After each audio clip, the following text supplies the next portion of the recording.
wá gbọ́ ṣíṣe àti máṣe tòní gẹ́gẹ́ bí irúfẹ́ ìràwọ̀ tí ò ń lò. Mo kí Ọlọ́run ọba, mo ṣèbà Olódùmarè, ìbà akọ́dá ayé, ìbà aṣẹ̀dá ọ̀run, mo ṣèbà Ọ̀rúnmìlà atórí ẹni tí ò sùn ọ̀ṣẹ́, mo júbà ọkùnrin, mo júbà obìnrin, mo kí gbogbo ojú tó ń wò mí níbikíbi tí ẹ ti ń gbọ́ mi káàkiri àgbáńlá ayé. Èyí ni ìwádìí ojoojúmọ́ fún gbogbo ìràwọ̀ pátá àti ṣíṣe àti máṣe fún gbogbo ìràwọ̀ pátá ti tòní, tí ń ṣe ọjọ́ Friday, June 20 ọdún 2025 táwà nú èyí. Ẹ̀yin tẹ́ ń wò mí pátá, ẹ dákun ẹ dábọ̀ ẹ bá ń share fídíò yìí kó kárí ilé kó kárí oko, kó lè jẹ́ òwúrọ̀ àti àǹfààní fún ọ̀pọ̀lọpọ̀ ènìyàn. Kí ẹ sì máa gbàgbé láti follow, kí ẹ sì subscribe kẹ́lẹ́ pẹ̀lú àwọn tá máa jàǹfààní onírúurú fídíò tá à ń fi léde lójoojúmọ́ fún ìdàgbàsókè ìjọmọ ènìyàn. Ẹ̀yin tẹ́ sì fẹ́ ṣe ìwádìí onírúurú láǹfààní láti kàn sí wa ní WhatsApp 09033897161. Ẹ̀yin tẹ́ ń lò ràwọ̀ iná tó kanran yan Aries, ẹ̀yin tàbí láàrin March 21 sí April 20, ó ṣeé ṣe kí ẹ bára yín nínú ìṣòro kékeré kan lọ́jọ́ tòní, tí ẹ sì máa rò bí ìgbà pé nǹkan ò fi bẹ́ẹ̀ lọ dáadáa rárá, kò fi bẹ́ẹ̀ rí bí ẹ ṣe ń fẹ́. Ẹ má ṣe wòye rẹpẹtẹ, nǹkan ò ní pẹ́ yípadà, nǹkan ò ní pẹ́ rí bí ẹ ṣe ń fẹ́. Ẹ ṣàwùlẹ̀ gbájúmọ́ ohun tí ẹ ń ṣe, kí ẹ sì ní ìrètí pé gbogbo nǹkan tí ẹ ń ṣe pátápátá ló máa já sí bí ẹ ṣe ń fẹ́ ní ìgbẹ̀yìn. Ẹ wà positive, ẹ pa àwọn àṣírí kọ̀ọ̀kan yín mọ́, pàápàá àwọn plan yín kí ẹ pamọ́ láṣìírí, kí ẹ sì ṣàwọn nǹkan tá mú kí inú yín dùn káyọ̀ yín kún lénìí. Yẹ́lò jẹ́ kọ́lọ̀ tó dára jù fún yín láti wọ̀ láṣọ lónìí. Aago 5 kù ìṣẹ́jú 15 ní ìrọ̀lẹ́ sí aago 6 kù ìṣẹ́jú 15 ní ìrọ̀lẹ́ ní àkókò èyí tó dára jù fún yín láti fi ṣe ohun tó ṣe kókó tó ṣe pàtàkì jù nínú ìgbésí ayé yín ní ọjọ́ tòní.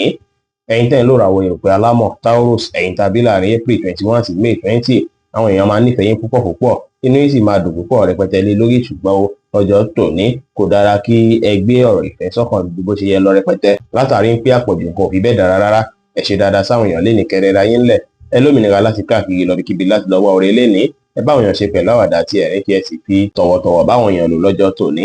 Orange jẹ́ kọ́lọ̀ tó dára jù fún yín láti wọ̀ láṣọ lónìí. Aago 4 ní ìrọ̀lẹ́ sí aago 6 ní ìrọ̀lẹ́ ní àkókò èyí tó dára jù fún yín láti fi ṣe ohun tó ṣe kókó tó ṣe pàtàkì jù nínú ìgbésí ayé yín ní ọjọ́ tòní. Ẹ̀yin tẹ́ ń lò ràwọ̀ afẹ́fẹ́ aláwàdà Gemini, ẹ̀yin tàbí láàrin May 21 sí June 21, ọjọ́ tòní ìgboyà máa wà fún yín. Wọ́n dùn yín á sì dára títí ilé ọjọ́ ní òfìṣú ní ọjọ́ tòní. Nǹkan máa lọ bó ṣe yẹ kó lọ dáadáa, kódà láàyè iṣẹ́ ogun ẹ̀ máa dára púpọ̀. Bẹ́ẹ̀ sì ni láyìíká ilé yín ó dára púpọ̀, kí ẹ la ọkọ̀ àti ìgbà láwọn mọ̀lẹ́bí àtàwọn alásùnmọ́ yín. Ìyẹn á tún bí ìdùnnú àtayọ̀ tó pọ̀ fún yín. Ẹ má kánjú ju bó ṣe yẹ lọ lórí ohunkóhun. Ẹ má ṣèlérí ohun tẹ́ lè múṣẹ fẹ́nikẹ́ni. Ẹ tẹpá mọ́ṣẹ́, ẹ ṣe dáadáa sáwọn èèyàn, kí ẹ sì ṣe nǹkan yín létòlétò lénìí pẹ̀lú. Brown jẹ́ kọ́lọ̀ tó dára jù fún yín láti wọ̀ láṣọ lónìí. Aago 5 ní ìrọ̀lẹ́ sí aago 7 ní àṣálẹ́ ní àkókò èyí tó dára jù fún yín láti fi ṣe ohun tó ṣe kókó tó ṣe pàtàkì jù nínú ìgbésí ayé yín ní ọjọ́ tòní. Ẹ̀yin tẹ́ ń lò ràwọ̀ omi agbára Cancer, ẹ̀yin tàbí láàrin June 22 sí July 22, ènìyàn kan tó dàbí ọ̀rẹ́ sí yín lọ́jọ́ tòní ó ṣeéṣe kí wọ́n nílò yín lẹ́gbẹ̀ẹ́ wọn lọ́jọ́ tòní o. Á dàbí ìgbà pé náà wẹ́ni tó máa bá sọ̀rọ̀ tàbí tó máa fọ̀rọ̀ lọ lọ́jọ́ tòní. Ẹ̀yin lè máa wà lẹ́gbẹ̀ẹ́ wọn pẹ́kípẹ́kí, tó ṣe pé ẹ sì máa ṣe dáadáa sí wọn, tó sì jẹ́ pé á bí kí inú wọn dùn púpọ̀ púpọ̀. Tẹ́ bá ṣe ìrànlọ́wọ́ fún irúfẹ́ ẹni bẹ́ẹ̀ lọ́jọ́ tòní, ó máa ran ẹni náà lọ́wọ́. Bẹ́ẹ̀ sì ni dáadáa tẹ́ ṣe lọ́jọ́ tòní, ẹ̀yin náà ń bọ̀ wá gbà padà lọ́jọ́ iwájú. Lénìí kẹ́ tẹpá mọ́ṣẹ́, kẹrẹra yín lẹ̀, kẹ́ ṣe nǹkan yín létòlétò, kẹ́ sì ṣe dáadáa sáwọn èèyàn lénìí pẹ̀lú. Orange jẹ́ kọ́lọ̀ tó dára jù fún yín láti wọ̀ láṣọ lónìí. Aago 2 ní ọ̀sán sí aago 3 ní ọ̀sán ní àkókò èyí tó dára jù fún yín láti fi ṣe ohun tó ṣe kókó tó ṣe pàtàkì jù nínú ìgbésí ayé yín ní ọjọ́ tòní. Ẹ̀yin tẹ́ ń lò ràwọ̀ iná tó gbóná rere Leo, ẹ̀yin tàbí láàrin July 23 sí August 22, ẹ máa ní ìrètí púpọ̀ lọ́jọ́ tòní. Gbogbo nǹkan máa dára, ìgboyà sì máa wà fún yín rẹpẹtẹ. Ẹ wulẹ̀ gbájúmọ́ ọ̀nà tẹ́fẹ́ gbà láti yanjú àwọn kan tó dàbí iṣu tó ń lọ́nù ìgbésí ayé yín lọ́wọ́lọ́wọ́ lọ́jọ́ tòní. Ẹ má ní pé ẹ̀kan bí ara sí àwọn ìṣòro tó ń ṣẹlẹ̀ ní ìgbésí ayé yín o. Ẹ wulẹ̀ gbájúmọ́ ọ̀nà tuntun tẹ́lẹ̀ tọ̀ láti wá bí nǹkan ṣe fẹ́ dára, láti wá bí ipò padà ṣe fẹ́ dé. Àkókò ìjà àkókò tó ṣe pé àwọn nǹkan tí ó ń fa ìbalẹ̀ ọkàn fún yín yẹn, kí ẹ wá bẹ ìfẹ́ mójútó wọn bí gbogbo ẹ̀ ṣe fẹ́ yanjú pátápátá, tọkàn yín ti fẹ́ balẹ̀. Ẹ tẹpá mọ́ṣẹ́ lénìí, kẹ́ ṣe nǹkan yín létòlétò. Ẹ fọgbọ́n àtòyè tó lọ́n fún yín ṣe ohunkóhun lénìí pẹ̀lú. Aago 4 kọjá 20 ìṣẹ́jú ní ìrọ̀lẹ́ sí aago 6 ní ìrọ̀lẹ́ ní àkókò èyí tó dára jù fún yín láti fi ṣe ohun tó ṣe kókó tó ṣe pàtàkì jù nínú ìgbésí ayé yín lónìí, tí kọ́lọ̀ yẹ́lò sì jẹ́ kọ́lọ̀ èyí tó dára jù fún yín láti wọ̀ láṣọ ní ọjọ́ tòní. Ẹ̀yin tẹ́ ń lò ràwọ̀ erùpẹ̀ funfun Virgo, ẹ̀yin tàbí láàrin August 23 sí September 23, ẹ máa wà creative, ẹ máa wà motivated, agbára káká máa wà fún yín. Ẹ máa ní clarity lórí ibi tẹ́ ń lọ. Kò ní sí nǹkan kan tí ó máa ṣókùnkùn sí yín rẹpẹtẹ lórí àwọn kan tẹ́ fẹ́ ṣe láàyè iṣẹ́ yín lọ́jọ́ tòní. Tẹ́ sì lè láǹfààní àti gbájúmọ́ṣẹ́ dáadáa lọ́jọ́ tòní á ràn yín lọ́wọ́ láti jẹ́ kí iṣẹ́ yín tún gbòòrò sí. Ẹ wà smart lénìí kí ẹ gbájúmọ́ nǹkan tó yẹ kẹ́ gbájúmọ́. Ẹ tẹpá mọ́ṣẹ́ kẹ́ ṣe dáadáa sáwọn èèyàn kẹ́ ṣe nǹkan yín létòlétò lénìí dára. Orange jẹ́ kọ́lọ̀ tó dára jù fún yín láti wọ̀ láṣọ lónìí. Aago 2 ní ọ̀sán sí aago 4 ní ọ̀sán ní àkókò èyí tó dára jù fún yín láti fi ṣe ohun tó ṣe kókó tó ṣe pàtàkì jù nínú ìgbésí ayé yín ní ọjọ́ tòní. Ẹ̀yin tẹ́ ń lò ràwọ̀ afẹ́fẹ́ má rí mi fín Libra, ẹ̀yin tàbí láàrin September 24 sí October 23 lẹ́ni ọ̀pọ̀ nǹkan lẹ́ẹ̀ máa ṣe láláì wulẹ̀ ronú jinlẹ̀ dáadáa kò sì dára bẹ́ẹ̀ rárá o. Ẹ má wulẹ̀ ṣe bẹ́ẹ̀, ẹ wulẹ̀ gbajúmọ̀ nǹkan ẹ̀yọ̀kan lẹ́ẹ̀kan ṣoṣo kí ẹ gbé gbogbo ìgbésẹ̀ tẹ́ bá fẹ́ gbé lọ́jọ́ tòní ní ṣísẹ̀ntẹ̀lé. Ìyẹn á ràn yín lọ́wọ́ púpọ̀, á sì jẹ́ kí ẹ lè mójútó àwọn nǹkan tó dàbí iṣẹ́ dáadáa lọ́jọ́ tòní tí gbogbo ẹ máa lọ dáadáa. Bẹ́ẹ̀ sì látún ràn yín lọ́wọ́ láti yanjú àwọn nǹkan tó dàbí iṣu tó bá wà láàrin ẹ̀yin àtìyàn lọ́jọ́ tòní tàbí iṣu tó bá wà láàyè iṣẹ́. Ẹ tẹpá mọ́ṣẹ́ lénìí, ẹ ṣe dáadáa sáwọn èèyàn kí ẹ rẹra yín lẹ̀ kí ẹ sì wà determine pẹ̀lú.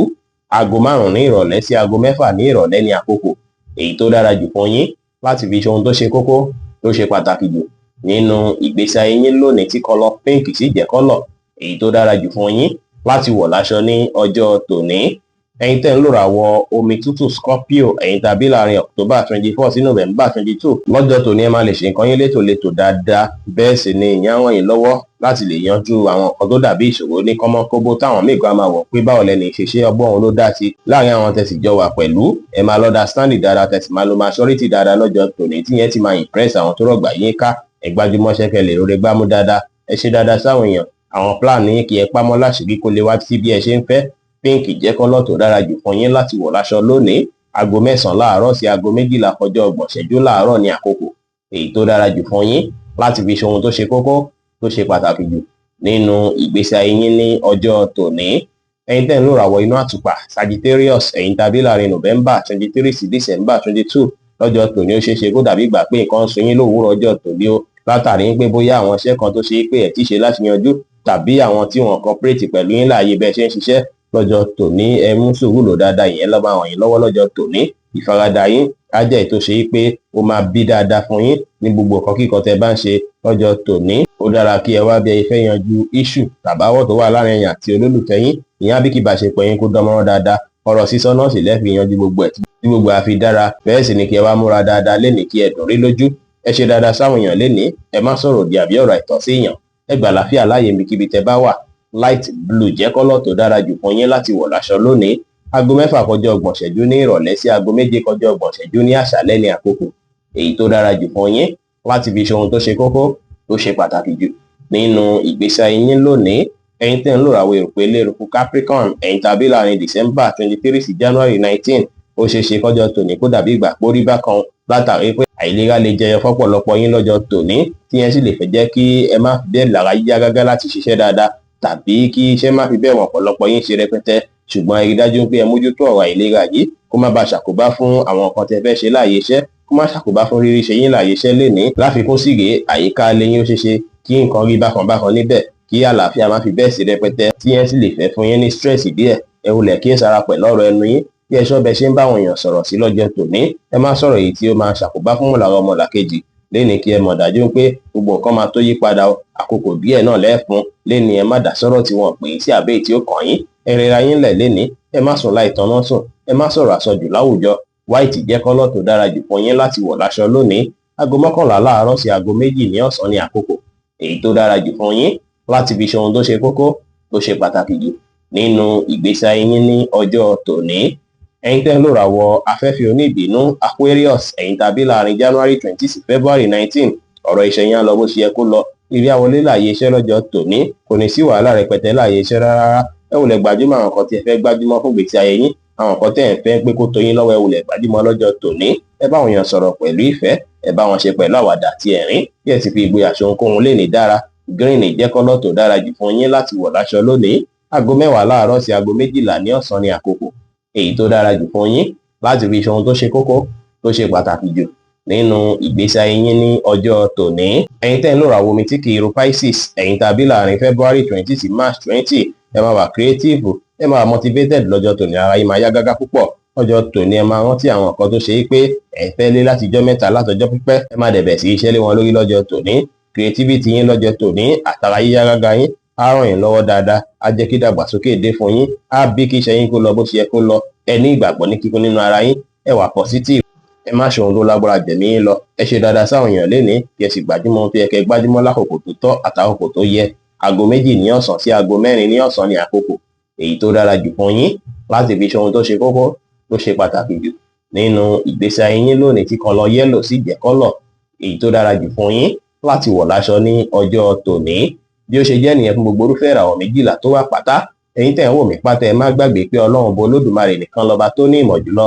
Fẹ̀yìn tẹ́ fẹ́ ṣèwádìí onírúurú, ẹ láǹfààní láti kàn sí wa ní WhatsApp 09033897161. Ire gbogbo ajẹ́ tiwa lónìí, lọ́sẹ̀ yìí, lóṣù yìí àti ní gbogbo ọjọ́ ayé wa láṣẹ Èdùmàrè. Ire o.